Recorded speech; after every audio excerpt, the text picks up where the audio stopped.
नमस्कार, आवाज मीडियाच्या बातमीपत्रात आपले स्वागत। मी सीमा काळे।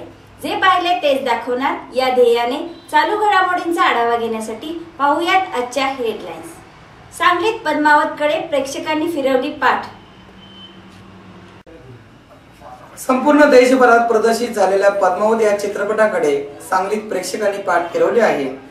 अगदी काही प्रेक्षकांनी या चित्रपटाचा लाभ घेतल्याने सांगलीत पद्मावतला कमी प्रतिसाद मिळाल्याचं दिसून येत आहे। पद्मावत चित्रपटाला होणारा संभाव्य विरोध लक्षात घेता सांगलीत पद्मावत प्रदर्शित झालेल्या सर्व चित्रपटगृहाला पोलीस बंदोबस्त लावल्याने अगदी बोटावर मोजण्या इतकेच प्रेक्षक चित्रपट पाहायला आलेले आहेत। सांगलीतील स्वरूप चित्रपटगृहात अवघे 15 ते 20 प्रेक्षक चित्रपट पाहायला आले आहेत।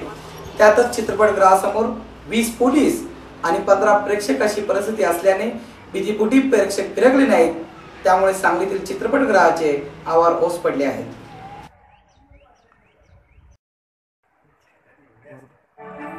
बदलते समय के साथ बदल रहा है हमारा भारत। नई मंजिलें, नए सपने, नए अचीवमेंट्स उतना ही प्यार करता है।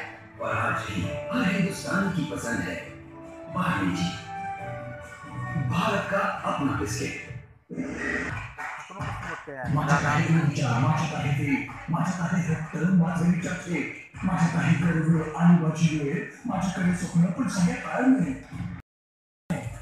तरुणाईचा साक्षात्कार, नव्या सहस्त्रकाचा नवा मतदार, भारतीय लोकशाहीचा खरा वारसदार। 18 वर्षावरील प्रत्येकाने मतदार